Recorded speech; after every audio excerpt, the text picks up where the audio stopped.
तो आज हम क्या डिस्कस करेंगे? कंसोलिडेशन। हमने लास्ट क्लास में क्या डिस्कस किया था? परमिएबिलिटी, है ना। तो आज का जो हमारा टॉपिक है सॉइल मैकेनिक्स का,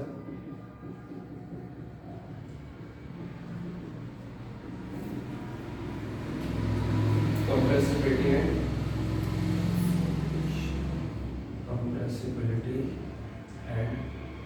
कंसोलिडेशन। अब इस टॉपिक को अपन ने क्लास में अप्रोक्सीमेट 6 to 7 आवर में फिनिश किया है ना। हमको इसको रिवाइज करना है सिर्फ। तो सबसे पहले यदि हम बात करते हैं, हमारे इस टॉपिक का नाम है compressibility and consolidation.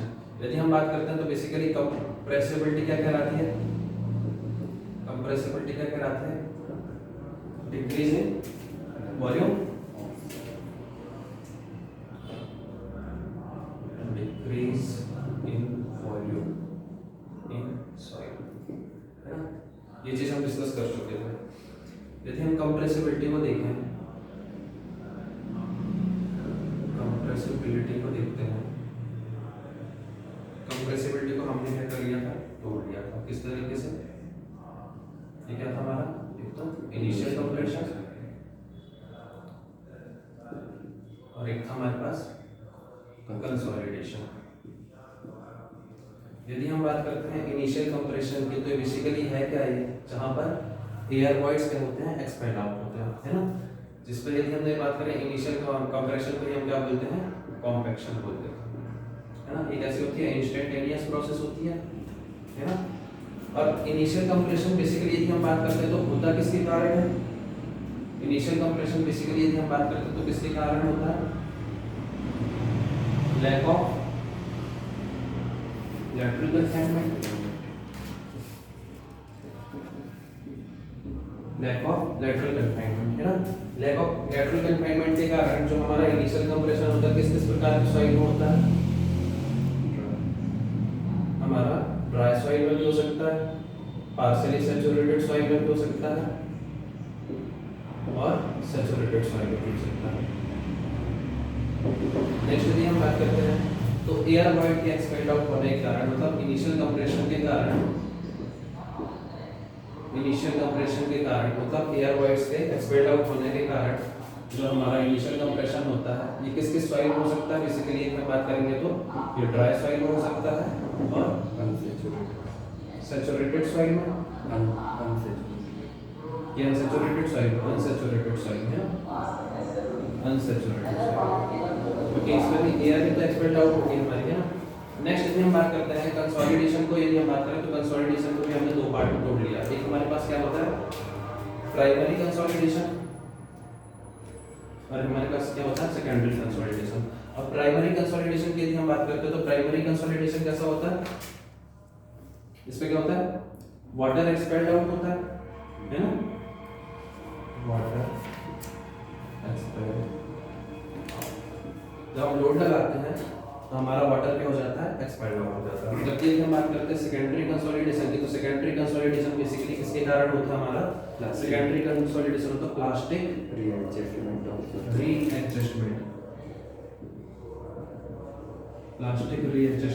Of particles, ठीक है। तो ये हमारा ओवरव्यू है जिसमें आपको पढ़ना है इनिशियल कंप्रेशन या कॉम्पैक्शन के बारे में तो हम पहले भी डिस्कस कर चुके हैं। प्राइमरी कंसोलिडेशन या हमारा सेकेंडरी कंसोलिडेशन, तो हमको इस चैप्टर में बेसिकली पढ़ना है किसके बारे में? ज़्यादा पढ़ना है प्राइमरी कंसोलिडेशन के बारे में, है ना। अब बेसिकली यदि हम बात करते हैं इस चैप्टर में, कंसोलिडेशन वाले चैप्टर में हमको पढ़ना क्या, और ये हमारी कैसी प्रोसेस होती है? टाइम लेती है प्रोसेस, है ना, टाइम टेकन प्रोसेस होती है। अब इसकी भी यदि हम बात करते हैं तो किस प्रकार की सॉइल में होता है? हमारा बेसिकली ये सैचुरेटेड सॉइल में, और सैचुरेटेड सॉइल में भी जनरली किसका? क्ले होती है। क्ले की परमेबिलिटी क्या होती है? बहुत कम होती है, ठीक है। अब इस चैप्टर में हमको करना क्या है? ये तो हमने बता दिया कि कंसोलिडेशन ये है हमारा, प्राइमरी कंसोलिडेशन ये होता है, सेकेंडरी कंसोलिडेशन ये होता है। हमको बेसिकली इस चैप्टर में जो निकालना है, क्या क्या निकालना है? एक तो हमको सेटलमेंट निकालना है कि सेटलमेंट किस कारण से हो रहा है ना। और दूसरी चीज हमको निकालना है कि सेटलमेंट में कितना टाइम लग रहा है ना। तो टाइम रेट ऑफ सेटलमेंट, तो इन दोनों चीजों के बारे में हमको इस चैप्टर में कैलकुलेट करना है। तो ये हमारा ऑब्जेक्टिव है इस चैप्टर का कि हम इस चैप्टर को पढ़ेंगे और निकालेंगे क्या? सेटलमेंट, मतलब डेल्टा एच की वैल्यू कि कितना सेटलमेंट हो रहा है टोटल, और टाइम रेट ऑफ सेटलमेंट इस डेल्टा एच होने में कितना टाइम लग रहा है। इस पर भी यदि हम बात करेंगे कि जो डेल्टा एच है उसको हम देखेंगे किसके कारण, प्राइमरी कंसोलिडेशन के कारण, ठीक। तो ये तो हमारा ऑब्जेक्टिव। इसके बाद यदि हम बात करते हैं तो इसके बाद हमारा क्या आता है, इसका हमने क्या डिस्कस किया था, इसको हमें दे दिया पॉइंट नंबर 1। सेकंड पॉइंट क्या था हमारा, वन डायमेंशनल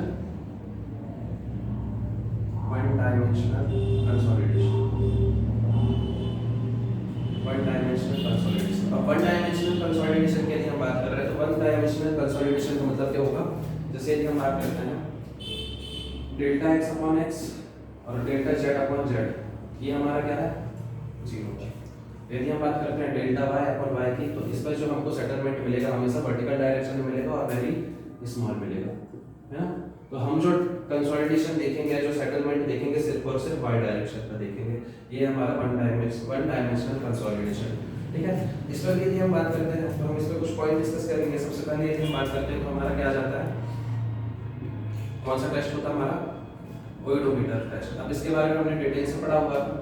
यहाँ पर हम देखेंगे जो काम का सिर्फ उस चीज को, जैसे हम यदि बात करते हैं कि जो हमारा स्पेसिमेन होता है ना, जो हमारा सॉइल सैंपल होता है वो कितने एमएम का होता है, जो सिलेंडर हम लेंगे, जो सॉइल सैंपल हम लेंगे, ये कितने एमएम का होता है, 20 एमएम का होता है ना। इसके दोनों साइड क्या लगे होते हैं, होस स्टोन लगे होते हैं, जिससे आपका वाटर कुछ इस तरीके से इसमें से चढ़ सकता है, कुछ इस तरीके से हमारा वाटर इसमें चढ़ सकता है। इसके बाद यदि हम बात करते हैं तो हम ये मान के चलते हैं कि 20 एमएम का जो हमारा सॉइल सैंपल है वो 24 घंटे में क्या हो जाएगा, कंसोलिडेट हो जाएगा। अब यदि हम बात करते हैं तो इसमें बेसिकली हमको क्या निकालना है, वॉइड रेशियो निकालना है। वॉइड रेशियो निकालना है। हमने कॉम्पैक्शन वाले चैप्टर में एक फार्मूला पढ़ा था, क्या पढ़ा था, delta E upon 1 plus E और delta H upon H delta V upon V, है ना। ये फार्मूला हम पहले वाले चैप्टर में डिस्कस कर चुके हैं। तो हमको इस वाले टेस्ट पर से पता होता है कि फाइनल स्टेज में जब हमारा ये सब पूरा टेस्ट हो जाएगा, उस कंडीशन पे हमको फाइनल वॉइड रेशियो कैसे फाइंड करेंगे, वो चीज हमको मिल जाएगी, है ना। तो इस पर हमको फाइनल वॉइड रेशियो मिल जाता है। तो इसके वॉइड रेशियो को हम बेसिकली कैलकुलेट करते हैं दो मेथड के द्वारा। कौन कौन सी मेथड होती है, एक आपकी हाइट ऑफ सॉलिड मेथड और एक और कौन सी होती है, change in void ratio method, change in void ratio. अब इनका फॉर्मूला डिस्कस यदि हम कर रहे हैं तो इसका जो वॉइड रेशियो निकालते हो कैसे निकालते हैं, A equal to H minus HS divide by HS, है ना। और ये वही वाला फॉर्मूला यूज हो जाएगा यहाँ पर, delta E divide by 1 plus E। या यहाँ पर यदि बात करते हैं तो वॉइड रेशियो कैसे निकलता है हमारा, यहाँ पर निकलता है हमारा H1 minus H2 divide by H1। अब यदि यहाँ पर भी बात करें हाइट ऑफ सॉलिड को कैसे निकाल सकते हो, तो हाइट ऑफ सॉलिड निकालने का फॉर्मूला क्या होगा हमारे पास, WS upon G into unit weight water divide by, इसकी सहायता से हम हाइट ऑफ सॉलिड निकाल लेंगे। और एक फॉर्मूला हमारे पास ये है, ठीक है। इससे हम क्या कर लेंगे, ओडोमीटर टेस्ट की सहायता से हम निकाल सकते हैं कि कितना हमारा हाइट है और कितना हमारा वॉइड रेशियो है, ठीक है, किसी भी स्टेज पर। नेक्स्ट यदि हम बात करते हैं तो इसके बाद हमने क्या डिस्कस किया था, सेकंड पॉइंट हमारा क्या है, सेकंड पॉइंट है हमारा कंप्रेसिबिलिटी कैरेक्टरिस्टिक्स, है ना। कंप्रेसिबिलिटी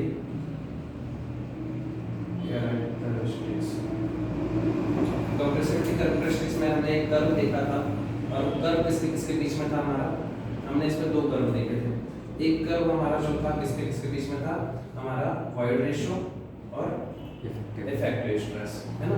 और सेम कर्व को यदि हम बनाते हैं किसके साथ, वॉइड रेशियो और लॉग सिग्मा डैश के साथ, है ना। तो यदि हम इस पर यदि कर्व की बात करते हैं, बेसिकली हमको ओडोमीटर टेस्ट से क्या मिलता है, ये कर्व ही तो मिलता है ना, ये कर्व ही तो मिलता है हमको। तो ये जो कर्व हमको मिलता है बेसिकली किस तरीके का होता है, कुछ इस तरीके का। ये जो कर्व हमारा होता है किस तरीके का होता है, कुछ इस तरीके का होता है ना, इस सेगमेंट। और इस पर भी यदि हम बात करते हैं तो इस पर जब अनलोडिंग की जाती है तो ये कर्व आपका ऐसे जाता है, और जब वापस से आपकी जब लोडिंग की जाती है तो ये कर्व वापस से आपका ऐसे चला जाता है इस तरीके से। इस पर यदि हम बात करते हैं, इस पर यदि हम बात करें, ये वाला जो ये वाला जो कर्व है आपका ऊपर, इस कर्व के लिए कौन सी साइड के लिए होता है ये? कौन सी? ओसी साइड के लिए। ठीक है, उसके बाद यदि हम इस कर्व की बात करें तो ये कैसे साइड के लिए होता है? एनसी साइड के लिए। अब ये जब इसको हम log सिग्मा डैश के साथ इसी कर्व को बनाते हैं तो ये कर्व किस तरीके से हो जाता है आपका? अब इसको हमने डिटेल से डिस्कस किया होगा कि ऐसा क्यों है ना, क्योंकि log के साथ बना रहे हैं तो ये कर्व आपका कुछ इस तरीके से आ जाता है। इसमें यदि हम इस वाले पॉइंट की यदि हम बात करेंगे तो इसको हम क्या बोल सकते हैं? log सिग्मा डैश सी, और इसको क्या बोलते हैं? प्री कंसोलिडेटेड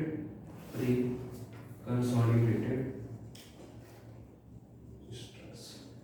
ठीक है, ये क्या है आपके पास? ओसी साइड, और ये क्या है आपका? NC side. ठीक है, यहाँ तक चीज क्लियर है। इसके बाद हमने क्या डिस्कस किया यहाँ पर? एक तो हमने ये देखा ओसी साइड क्या होती है और एनसी साइड क्या होती है, तो यहीं पर डिस्कस कर लेते हैं इसको। ओसी साइड और एनसी साइड क्या होती है? ओसी साइड क्या होती है? ओसी साइड ऐसी साइड जिसमें पास्ट में जो स्ट्रेसेस लग रही हैं, past stress is greater than existing stress, ये बताया था। उसके बाद यदि हम बात करते हैं एनसी साइड क्या कह रही है आपकी? Existing stress is greater than past stress. फिर यहां से हमने एक चीज और डिस्कस की थी, ओसीआर है ना, over consolidation ratio. Over consolidation ratio क्या कहलाता है आपका? Pre consolidated stress divide by existing या प्रेजेंट स्ट्रेस, है ना। Pre consolidated stress divide by existing stress. OCR की जो वैल्यू, ये वाली जो प्री कंसोलिडेटेड स्ट्रेस है इसकी वैल्यू हमेशा ज्यादा होगी, तो ओसीआर की वैल्यू क्या होती है? Greater than 1। ये क्वेश्चन भी हमारे एग्जाम में पूछा गया है। इसके बाद हमने क्या डिस्कस किया था? कंप्रेसिबिलिटी। इसके बाद हमने डिस्कस किया था कंप्रेसिबिलिटी। थर्ड पॉइंट है हमारे पास कंप्रेसिबिलिटी। कंप्रेसिबिलिटी के बारे में यदि हम बात करें तो कंप्रेसिबिलिटी की डेफिनेशन बताई थी, क्या बताई थी? Delta H divide by delta sigma dash, है ना, ये बताया था। इसके बाद हमने क्या डिस्कस किया था? 4 नंबर पे index, compressibility indexes, compressibility index. Compressibility index कौन कौन से होते हैं हमारे पास? जैसे हमारे पास होता है एबी, सीसी, सीआर, एमवी और सीबी भी डिस्कस कर सकते हैं, है ना। अब यदि मैं बात करता हूँ एबी, एबी इसको क्या बोलते हैं? कोफिशिएंट ऑफ कंप्रेसिबिलिटी, है ना। तो इसकी यदि हम बात करेंगे तो ये इसका जो कर्व होता है वो किसके किसके बीच में होता है? हमारा सेम ये वाला कर्व ई और इफेक्टिव स्ट्रेस के बीच में एक कर्व कुछ इस तरीके से होता है। अब ये कर्व हमारा क्या है? स्ट्रेट नहीं है, कर्व है, इसलिए क्या होता है? एबी की वैल्यू कांस्टेंट नहीं मिलती है हमको, है ना। तो इसका जो फार्मूला हो जाएगा एबी का जो फार्मूला, और ये कैसा स्लोप है आपका? नेगेटिव स्लोप है आपका, है ना। तो इसको हम क्या लिखेंगे? Minus delta E divide by delta sigma dash. ठीक है, इसकी यदि यूनिट लिखना चाहो तो यूनिट क्या हो जाएगी? M square divide by newton. जो सिग्मा की यूनिट होगी वही इसकी यूनिट हो जाएगी। ठीक, नेक्स्ट यदि हम बात करते हैं सेकंड हमारे पास क्या होता है? सीसी, और ये जनरली किसके लिए हमारा? ये कर्व हमने देखा था, एक कौन सी साइड के लिए होता है? एनसी साइड के लिए, ये एनसी साइड के लिए, है ना। नेक्स्ट यदि हम बात करते हैं सेम यही कर्व हमारा जब हम इसको लॉग के साथ बना लेंगे, यदि सेम कर्व को हमने क्या कर लिया? लॉग के साथ बना लिया, तो जब लॉग के साथ इस कर्व को बनाएंगे तो ये कर्व हमारा कुछ इस तरीके से हो जाएगा, है ना। और यहाँ पर यदि हम बात करेंगे तो सीसी का फॉर्मूला क्या निकल कर आ जाएगा आपके पास? सीसी का फॉर्मूला आ जाएगा E1 minus E2 divide by log sigma 2 dash divide by sigma 1 dash, है ना। इसकी यूनिट क्या होगी? ये होगा आपका यूनिट डैश। नेक्स्ट यदि हम बात करते हैं तो नेक्स्ट क्या था हमारे पास? CR। अब CR की यदि हम बात करेंगे तो CR क्या होगा? इस वाली साइड के लिए, ओसी साइड के लिए, ये किस साइड के लिए आपका? एनसी साइड के लिए। नेक्स्ट है हमारे पास CR, तो CR का जो कर्व है कुछ इस तरीके से होता है ना। अब ये कर्व में है इसलिए हमने इसको क्या कर दिया? कुछ इस तरीके से इसको स्ट्रेट लाइन से जोड़ दिया इस कर्व को।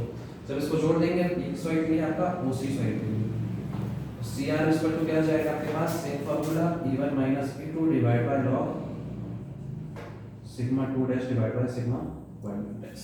यहाँ तक चीज क्लियर है। जनरली जो सी आर की वैल्यू होती है कितनी होती है 1/5 to 1/10 ऑफ सीसी। यहाँ तक चीज क्लियर है। नेक्स्ट हमने डिस्कस किया था एमबी। नेक्स्ट हमारे पास एमबी। एमबी क्या होता है change in volume per unit change in stress, है ना। तो delta V upon V divide by delta sigma dash, है ना। इसका हमने फार्मूला भी डेराइव किया था। इसका फार्मूला क्या होता है AB divide by 1 plus E, है ना। और CV क्या होता है हमारा CV क्या होता है हमारा कोएफिशिएंट ऑफ कंसोलिडेशन, ठीक है। इसकी यूनिट की बात करोगे तो कोएफिशिएंट ऑफ कंसोलिडेशन की यूनिट होती है सेंटीमीटर स्क्वायर पर सेकंड, ठीक है। एमबी की यूनिट निकाल सकते हैं। इसका जो उल्टा मतलब सेम यही यूनिट हो जाएगी आपकी आराम से डिवाइड बाय मीटर, है ना। तो यहां तक की चीज क्लियर होगी। स्क्रीनशॉट ले लो।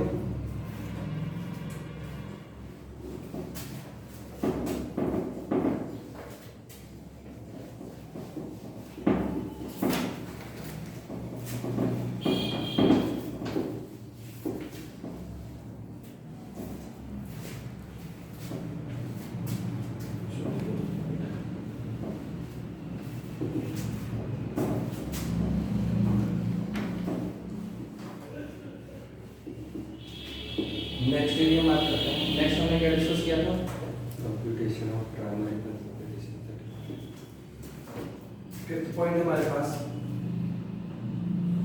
Computation of primary consolidation settlement, है ना। इसके लिए हमने देखा था क्या सबसे पहला एक केस से हम बात करेंगे तो हमको पता फॉर्मूला क्या होता है delta H upon H divide by delta E divide by 1 plus E। अब डेल्टा E की वैल्यू यदि आपको निकालनी तो AB से निकाल के पुट करो तो delta E divide by delta sigma plus, है ना। यहाँ से निकाल कर पुट कर दोगे तो डेल्टा E इक्वल टू क्या मिल जाएगा तुमको यहाँ पे पुट कर दो डेल्टा H इक्वल टू इस डेल्टा E की जगह मैं पुट कर देता हूँ AB डेल्टा सिग्मा डैश, ठीक है, into H divide by 1 plus E, है ना। तो एक फार्मूला ये हो गया सेटलमेंट निकालने का। और अभी मैंने रिलेशन देखा तो ये हो जाएगा हमारे पास बी नंबर पे क्या हो जाएगा डेल्टा H इक्वल टू मैं लिख सकता हूँ MV delta sigma dash H, है ना। एक फार्मूला हमारे पास ये हो जाएगा। नेक्स्ट यदि हम बात करते हैं सी पॉइंट पर, तो सी पॉइंट पे यदि हम बात करते हैं हमने जो अभी कर्व देखा था एक कर्व बहुत IMB है अलग अलग साइड के लिए कुछ इस तरीके से हमने कर्व देखा था।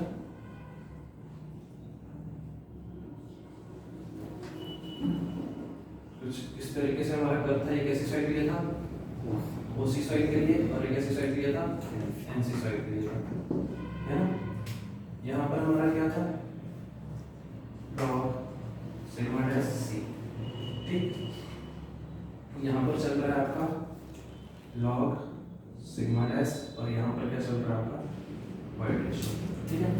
अब C वाले पॉइंट के भी यदि हम बात करते हैं तो इसके तीन केस हो सकते हैं। आपको यहाँ पर लेना है क्या सिग्मा 1 डैश और सिग्मा 2 डैश। इसके बेसिस पर यदि सिग्मा 1 डैश और सिग्मा 2 डैश की वैल्यू यदि आपकी यहाँ पर वैरी कर रही है एक केस ये हो सकता है केस नंबर 1 कर दिया मैंने इसको, ये वैल्यू आपकी log सिग्मा 1 डैश और ये वैल्यू आपकी log सिग्मा 2 डैश, ठीक है। इस हिसाब से यदि हम बात करते हैं तो हमारा जो टोटल सेटलमेंट का फॉर्मूला है क्या बन जाएगा हमारे पास delta H equal to case number 1 के हिसाब से क्या हो जाएगा CC। यहाँ पर क्या होता है इसका स्लोप क्या कह रहा था आपका CC और इसका स्लोप क्या कह रहा था आपका CR। ये चीज हम देख चुके हैं। तो CC into H divide by 1 plus E log क्या हो जाएगा sigma 2 dash divide by sigma 1 dash, है ना। नेक्स्ट यदि हम बात करते हैं कि हमारा जो है सेकेंड केस ये है कि हमारे सिग्मा 1 और सिग्मा 2 इस रेंज पे लाई कर रहा है। मतलब ये हो जाएगा log सिग्मा 1 डैश और ये हो जाएगा log sigma 2 dash.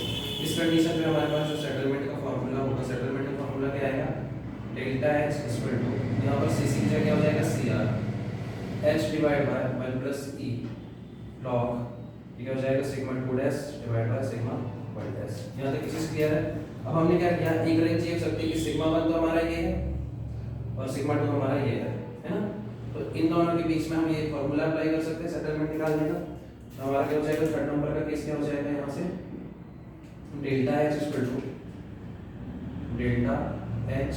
To C C H 1 plus E log क्या हो जाएगा, sigma dash C divide by sigma 1 dash plus C R H naught divide by 1 plus E naught log sigma 2 dash divide by sigma C. ये formula हो जाएगा delta H निकालने का, है ना। ठीक है, इसके बाद हमने क्या डिस्कस किया था,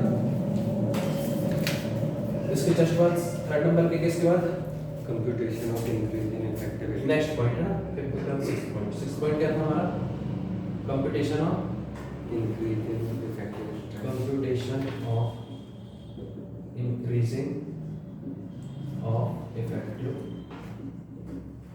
स्ट्रेस।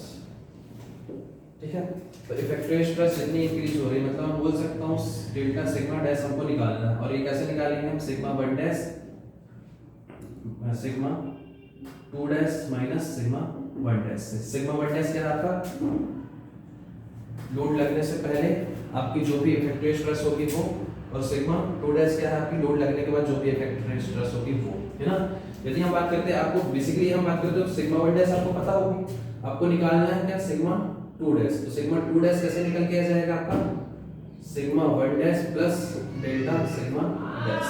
तो बेसिकली आपको कैसे भी करके आपको डेल्टा सिग्मा डैश पता चल जाए तो आप आसानी से निकाल लोगे सिग्मा 2 डैश, मतलब लोड लगने के बाद कितनी इफेक्टिव स्ट्रेस होगी वो चीज आप कैलकुलेट कर सकते हो, है ना। तो इसके लिए हम बात करते हैं केस 1। केस 1 क्या था आपका, यदि आपकी फुटिंग कैसी है, स्ट्रेट फुटिंग। फुटिंग कैसी है, स्ट्रेट फुटिंग। स्ट्रेट फुटिंग मतलब कुछ इस तरीके से आपकी स्ट्रेट फुटिंग, इस स्ट्रेट फुटिंग में जो है ये यहाँ कहीं पे आपकी क्या है, क्ले लेयर है। हमेशा अपन किस पर बात करते हैं, कंसोलिडेशन की क्ले पर बात करते हैं। तो ये कुछ इस तरीके से आपका इसका आएगा डिस्ट्रीब्यूशन लोड का, इस पर जो लोड लगेगा पी, इस पर जो लोड लगेगा पी लोड का डिस्ट्रीब्यूशन कुछ इस तरीके से होगा। ये डेप्थ है आपकी जेड, है ना। तो इसके लिए स्ट्रेट फुटिंग के लिए हम यदि बात करते हैं डेल्टा सिग्मा डैश, तो डेल्टा सिग्मा डैश कैसे निकालेंगे, P divide by B plus Z into 1। ठीक है, इसकी वैल्यू निकाल के सिग्मा 1 डैश के साथ पुट कर दो, सिग्मा 2 डैश आपको पता चल जाएगा। केस 2 जो हमारे पास होता है क्या होता है, स्क्वायर फुटिंग। स्क्वायर फुटिंग में यदि हम बात करते हैं तो क्या हो जाएगा, b divide by b plus Z into b plus Z. Next यदि हम बात करते हैं तो नेक्स्ट क्या था हमारे पास, रेक्टेंगुलर फुटिंग। तो रेक्टेंगुलर फुटिंग क्या हो जाएगा, delta dash equal to b divide by b plus Z into l plus Z. Fourth case क्या होता है, फिल ओवर लार्ज एरिया, है ना। कहने का मतलब ये है कि ये आपकी ग्राउंड सरफेस है, और ग्राउंड सरफेस के ऊपर आपका क्या हो गया, अपन ने फिलिंग कर दी कुछ इस तरीके से, है ना, जिसका गामा टी है और इसकी जो हाइट है वो क्या है, एच है। ठीक है, यहाँ कहीं पे आपकी क्ले लेयर और इसकी डेप्थ कितनी है, जेड। तो इस कंडीशन पे जो डेल्टा सिग्मा आएगा, delta sigma dash equal to आएगा, वो कितना आएगा, गामा टी इनटू एच। यहाँ तक की चीज क्लियर है।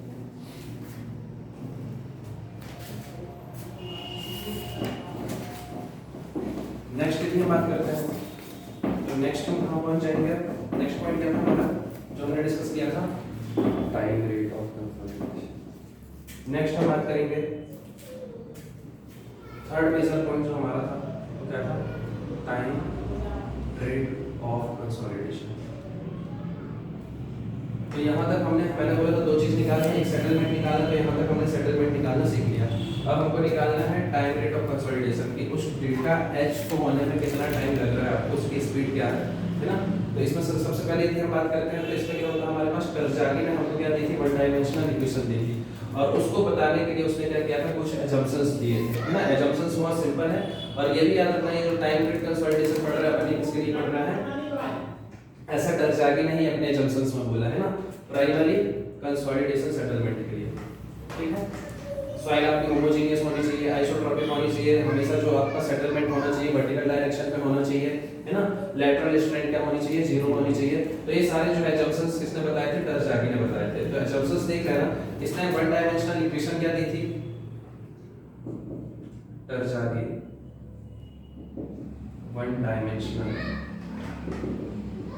इक्वेशन। वन डायमेंशनल इक्वेशन क्या थी इसकी,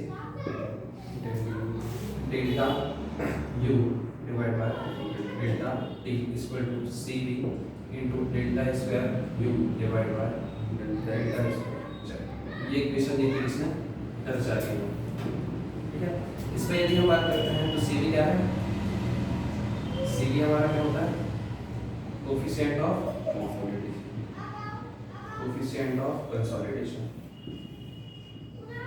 कोफिशिएंट ऑफ कंसोलिडेशन।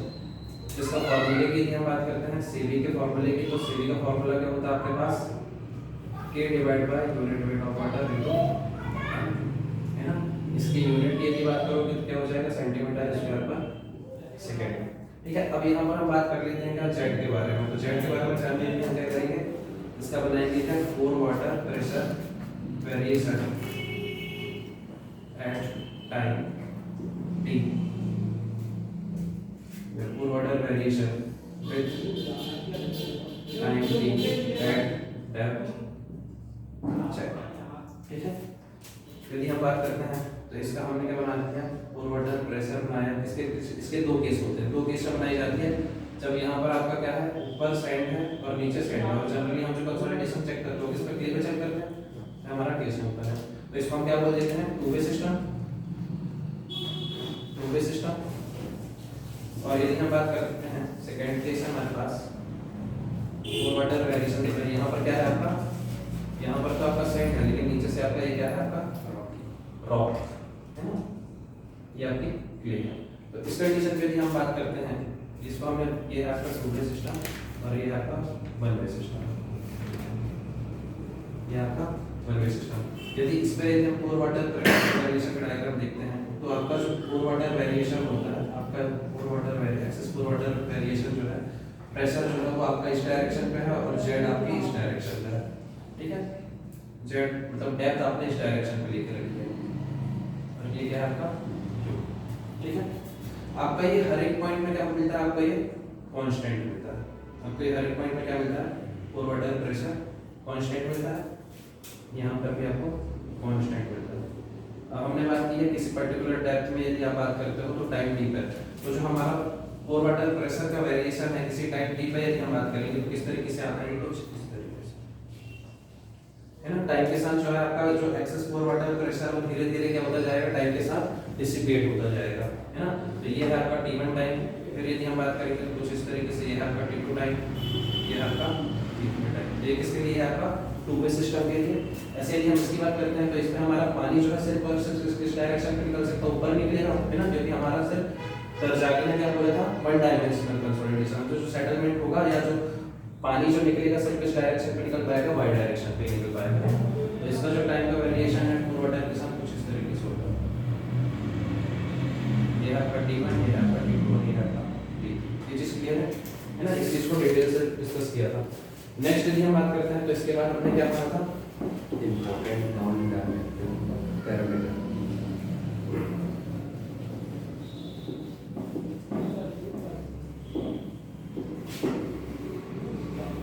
ये हमारा फर्स्ट पॉइंट था, ये पॉइंट हो गया। नेक्स्ट हमारे पास जो हमने डिस्कस किया था क्या था, नॉन डायमेंशनल पैरामीटर। हाँ, non dimensional parameter, non dimensional parameter की यदि हम बात करते हैं तो जिस पर हमने सबसे पहले क्या देखा था, ड्रेनेज रेशो।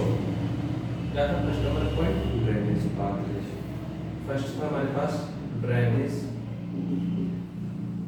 Path ratio. अब ड्रेनेज पाथ रेशो की यदि हम बात करते हैं एग्जाम पे जनरली कब पूछा जाता है, z equal to z divide by h, है ना। जहाँ पर यदि हम बात करते हैं ये है आपका सैंपल, किसी भी z क्या है, किसी जिस डेप्थ में आपको निकालना है ना, ये आपका z बार। और ये h क्या है आपका, h क्या है आपका, h को क्या बोलते हैं, longest drainage path. Longest drainage path, है ना। तो इस एच की जरूरत बहुत सारी जगह पर पड़ती है, तो इसको हम थोड़ी सा डिस्कस कर लेते हैं लॉन्गेस्ट ड्रेनेज पाथ की। तो यदि लॉन्गेस्ट ड्रेनेज पाथ की यदि हम बात करते हैं, ये हमारा सैंपल, इसकी हाइट क्या लेगी हमने h1 लेगी। यदि ये कैसा है, एक सिंगल ड्रेनेज सिस्टम है, यदि सिंगल ड्रेनेज सिस्टम है यदि, है ना, मतलब सिर्फ पानी हमारा इस डायरेक्शन में जा सकता है, तो लॉन्गेस्ट पाथ इसका क्या होगा, h इक्वल टू क्या जाएगा आपका h1, ठीक है। नेक्स्ट यदि हम बात करते हैं, नेक्स्ट क्या आपके पास डबल ड्रेनेज। यदि हम इस पर बात करेंगे तो हमारा जो है यहाँ पर भी सेम है। अब यदि मैं इसकी बात करता हूँ डबल ड्रेनेज सिस्टम की, तो डबल ड्रेनेज सिस्टम में मैंने ये डायग्राम बनाया, इसकी हाइट हमारी क्या है h1 है, और यहाँ पर भी सेम है, और यहाँ पर भी हमारी क्या है सेम है, और ये हमारा क्लियर। तो वाटर जो जाएगा यहाँ से यहाँ जा सकता है और यहाँ से यहाँ जा सकता है ना। तो इस पर यदि हम बात करेंगे तो इसमें जो लॉन्गेस्ट पाथ आएगा वो h इक्वल टू क्या हो जाएगा h1/2, ठीक है। और यदि हमको कभी कंडीशन गिवन हो ऐसी, कभी हमको ऐसी कंडीशन गिवन हो कि आपको h1 इनिशियल हाइट गिवन हो, इनिशियल हाइट पता है, और h2 क्या है हाइट एट टाइम t, किसी टाइम t पे क्या हाइट होती है उसको हमने क्या बोल दिया h2 बोल दिया। तो h एवरेज कितना जाएगा, h एवरेज जाएगा h1 प्लस h2/2 के बराबर, है ना।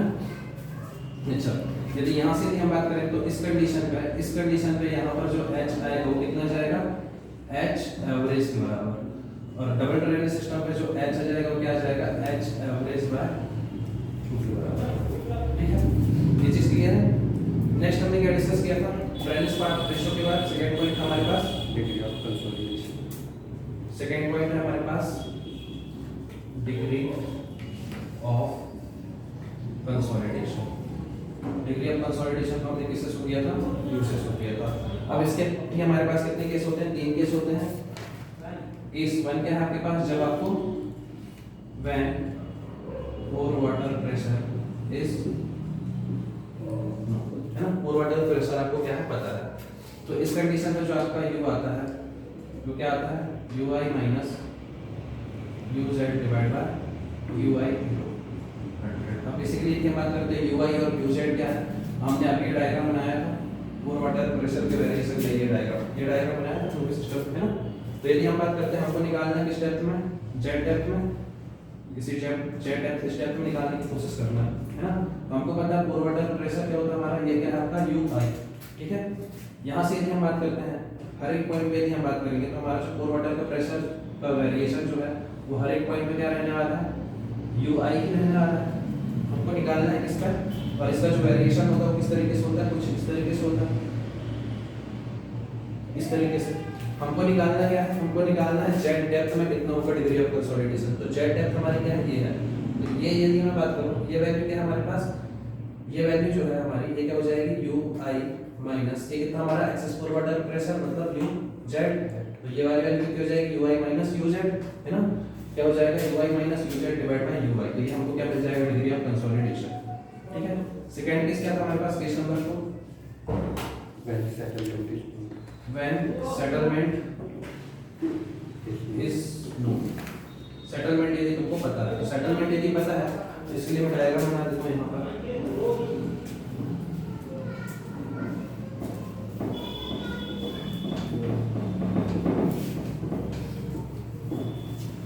when settlement is known। तो सेटलमेंट यदि आपको पता है तो हमने क्या किया, पहले एक डायग्राम बना लिया। इनिशियल में यदि हम बात करते हैं इसमें वाइड रेशियो कितना है E0 के बराबर, ठीक है। उसके बाद यदि हम बात करते हैं किसी टाइम t पर, ये जब टाइम 0 है इस कंडीशन पे, यदि मैं बात करता हूँ किसी टाइम t पर,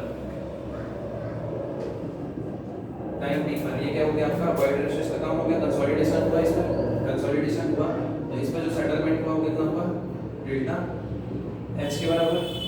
नेक्स्ट यदि हम बात करते हैं जब इस पर t इक्वल टू क्या हो गया टोटल कंसोलिडेशन कंप्लीट हो गया, तो ये कुछ इस तरीके से और कम हो गई इसकी हाइट, और ये क्या हो गया फाइनल वाइड रेशियो इस पे इतने बचे, ठीक है। अब यदि बात करूँ तो सेटलमेंट कितना आया इस पर डेल्टा, तो टोटल सेटलमेंट कितना आ रहा है आपका डेल्टा h। यदि हम बात करता हूँ व्हेन जब सेटलमेंट आपको नोन हो, टोटल सेटलमेंट आपको नोन हो, तो आप डिग्री ऑफ कंसोलिडेशन किस तरीके से निकालोगे?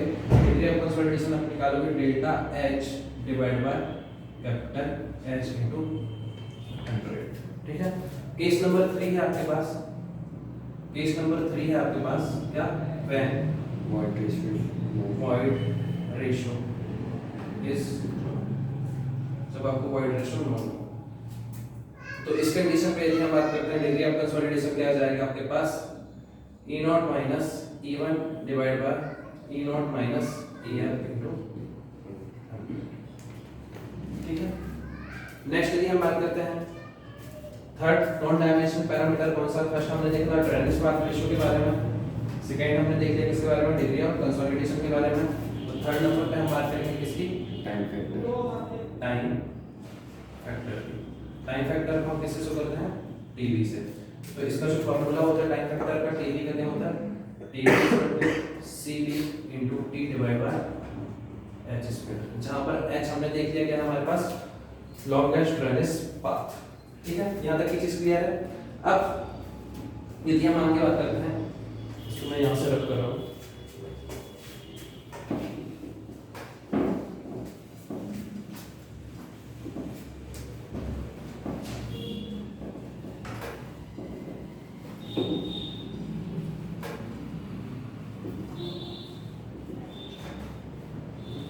इसके जस्ट आगे हमने क्या देखा था? Relationship between TV and UV.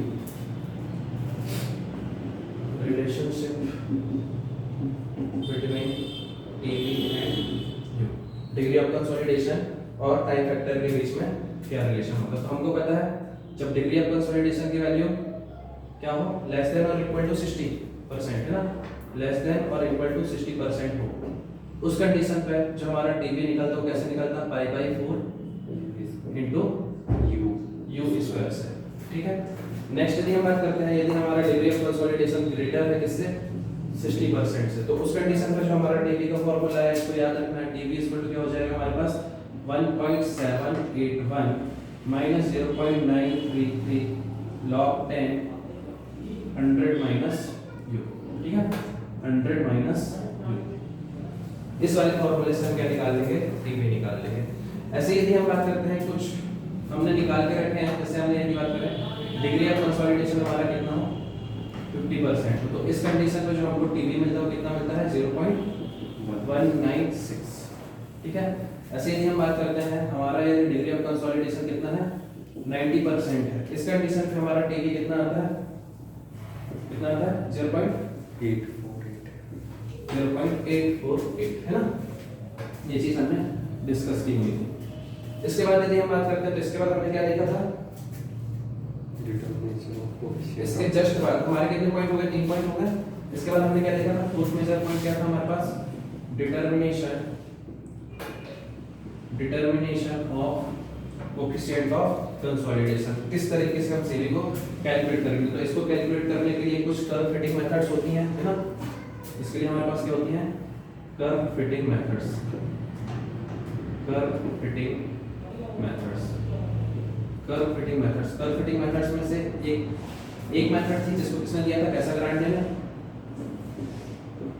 कैसाग्रांडे ने दिया था, और इन्होंने जो कर्व बताया था किसके किसके बीच में बताया था? लॉग और इन्होंने जो कर्व बताया था, या इनका जो इसका जो नाम होता है क्या होता है? Casagrande logarithmic type curve method है ना। फर्स्ट क्या था? Casagrande logarithmic time curve fitting method. अब ये नाम से समझ में आ रही है, क्या समझ में आ रही है? ये दिया किसने था? कैसाग्रांडे ने दिया था, है ना। और ये जो कर्व बनाया था, कर्व जो बना था इसका किस तरीके से बना था आपका? इसका जो कर्व था कुछ इस तरीके से था, कर्व था कुछ इस तरीके से था। इस पे हम बात करें, यहाँ पर क्या होता है आपका? यहाँ पर आपका लॉग टी, यहाँ पर क्या था आपका? Dial gauge reading. यहाँ पर क्या था आपका? Dial gauge reading. नेक्स्ट यदि हम बात करते हैं, सेकंड क्या था हमारे पास? टेलर स्क्वायर रूट टाइम कर फिटिंग मेथड है ना। टेलर स्क्वायर रूट, अभी यहाँ पर नाम से समझ में आ रहा है स्क्वायर रूट है, तो मतलब यहाँ पर क्या आ जाएगा, यहाँ पर आपके कर्व में आ जाएगा, ये जो बनेगा यहाँ पर क्या आपको चलेगा डायगोनल रीडिंग,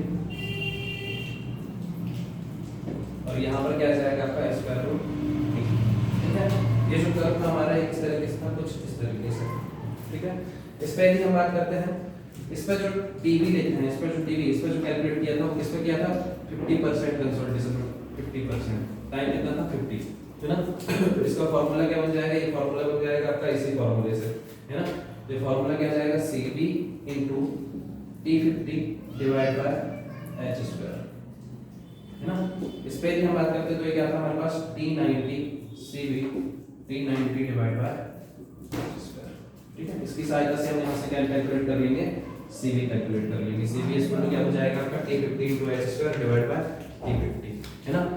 तो 50% कंसोलिडेशन होने में जो टाइम लगा उसको हमने क्या बोला है, स्मॉल T50। 90% कंसोलिडेशन को जो हमको टाइम लगा उसको हमने क्या बोला है, T90, ठीक है। यहाँ तक की चीज क्लियर है। नेक्स्ट हमने क्या डिस्कस किया हुआ था, टाइप्स ऑफ कंप्रेशन रेशियो। अच्छा, जनरली जो Taylor square root time curve fitting method होती है वो किसके लिए होती है, आपकी सेकेंडरी कंसोलिडेशन सेटलमेंट के लिए, है ना। नेक्स्ट हमने जो बात की थी, एक और सा पॉइंट था 4th नंबर का, 5th नंबर का पॉइंट में हमने क्या डिस्कस किया था, types of compression ratio. Types of compression ratio, types of compression ratio. तो टाइप्स ऑफ कंप्रेशन रेशियो में हम क्या करेंगे, हमारे पास होता है RI initial reading, R0, R100 और RF। जिसमें यदि हम बात करते हैं, हमको RI और RF के बारे में क्या होता है, ये दोनों नोट होते हैं, ठीक है। ओइडोमीटर जो टेस्ट होता है उसमें हमारे पास डायल गेज लगा होता है ना, डायल गेज रीडिंग से हम क्या ले लेते हैं, जो प्राइमरी कंसोलिडेशन होता है उस पर रीडिंग, है ना। यदि हम बात करते हैं जब प्राइमरी कंसोलिडेशन आपका फिनिश हो जाए उस टाइम पर रीडिंग, तो वो होती है R100, है ना। ये होगी आपकी इनिशियल रीडिंग, ये होगी आपकी फाइनल रीडिंग। यदि हम बात करते हैं सबसे पहले इसका जो कंप्रेशन रेशियो है कौन सा, सबसे पहला क्या है, initial compression ratio. Initial compression ratio का जो फार्मूला होगा आपका वो क्या होगा, R0 इक्वल टू हम बोल सकते हैं क्या हो जाएगा, ये RI माइनस RO या R0 डिवाइड बाय क्या हो जाएगा, RI माइनस RF, ठीक है। सेकंड हमारे पास होता है primary consolidation ratio. Primary consolidation ratio क्या हो जाएगा, इसको मैं लिख देता हूँ R3, ये हो जाएगा आपके पास R0 minus R100 divide by RI minus RF। Next यदि हम बात करते हैं, नेक्स्ट हमारे पास होता है सेकेंडरी कंसोलिडेशन रेशियो। तो सेकेंडरी कंसोलिडेशन रेशियो क्या हो जाएगा आपके पास, RS equal to R100 minus RF divide by RI minus RF, ठीक है। इस तरीके से नोट करके एक पॉइंट यहाँ पर लिख सकते हो क्या, R0 plus R3 plus RS equal to क्या होगा, 1/2। ये सारी चीज डिस्कस कर ली थी हमने, है ना। इसके बाद हमने क्या देखा था, ये पूरा का पूरा प्राइमरी कंसोलिडेशन हमारा क्या हो जा रहा है, फिनिश हो गया। अब हमारा थोड़ी सा बचा क्या, secondary consolidation settlement.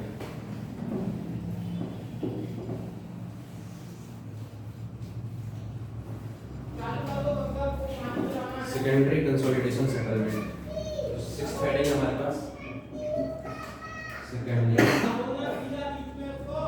Consolidation settlement. Secondary consolidation settlement की यदि हम बात करते हैं, तो सेकेंडरी कंसोलिडेशन सेटलमेंट किस प्रकार की सॉइल के लिए होता है, हाईली प्लास्टिक। जनरली ये देखने को मिलता है, कैसे सॉइल में देखने को मिलता है, highly plastic soil, soft soil या ऑर्गेनिक सॉइल, है ना। जब हमारा प्राइमरी कंसोलिडेशन 90% कंप्लीट हो जाता है तो हम ये मान के चलते हैं कि हमारा वो 100% हो चुका है, ठीक है। वैसे तो पूरी तरीके से होना पॉसिबल नहीं है कंसोलिडेशन, है ना, मतलब बहुत ज़्यादा टाइम लगेगा होने में उसको, नेक्स्ट यदि हम बात करते हैं सेकेंडरी कंसोलिडेशन सेटलमेंट में, तो एक चीज और याद रखनी है कि ये हमेशा किस पे मिलता है आपको, कांस्टेंट इफेक्टिव स्ट्रेस। ठीक है, यदि हम बात करते हैं इस पर, इसका कर्व किस तरीके से आता है, तो इस पे ये चीज याद रखनी है कि ये जो कर्व होता है, इस पे अभी तक हमारा कर्व किसके किसके बीच में बन रहा था, वाइड रेशियो और इफेक्टिव स्ट्रेस के। ये जो कर्व होगा आपका ये किसके किसके बीच में बनता है, void ratio versus log t। ठीक है, ये कर्व कुछ इस तरीके से होता है आपका ना। इस कर्व का शेप अभी तक डिसाइड नहीं है कि किस तरीके का होता है। ठीक है, इस पे यदि हम बात करते हैं, फिर भी यदि हम बात करते हैं इसके स्लोप की, तो इस स्लोप का हमने क्या नाम दे दिया, सी अल्फा। तो सी अल्फा इक्वल टू आपका क्या मिल जाएगा, सी अल्फा इक्वल टू क्या हो जाएगा आपका, सी अल्फा इक्वल टू क्या हो जाएगा आपका, delta E divide by log T2 divide by T1। और यदि इस पर बात करते हैं सी अल्फा की वैल्यू की, तो सी अल्फा की वैल्यू अप्रोक्सीमेटली कितनी होती है, 4% of CC divide by 1 plus T है ना, 4 to 5%। नेक्स्ट यदि हम बात करते हैं डेल्टा H की, तो डेल्टा H यदि इस पर से निकालना चाहो तो डेल्टा H इक्वल टू क्या जाएगा, C alpha into H log T2 divide by T1 divide by 1 plus E है ना। और यहाँ पर जो ये E है और ये जो H है, ये कब है, जब आपका प्राइमरी कंसोलिडेशन फिनिश हो गया, उस टाइम पे जो हाइट होगी वो, और उस टाइम पे जो वाइड रेशियो होगा वो। ठीक है, तो ये हो गया आपका डेल्टा H है ना। इसके बाद कुछ बचा क्या आपका, इसके बाद थोड़ी बहुत हमने डिस्कस किया था सैंड ड्रेन के बारे में, है ना। एक नोट बनाकर लिख सकते हो, सैंड ड्रेन। तो सैंड ड्रेन का काम क्या होता है, हमको पता है जो हमारी सैंड होती है, सैंड की परमेबिलिटी क्या होती है, बहुत ज़्यादा होती है, जबकि क्ले की परमेबिलिटी क्या होती है, बहुत कम होती है।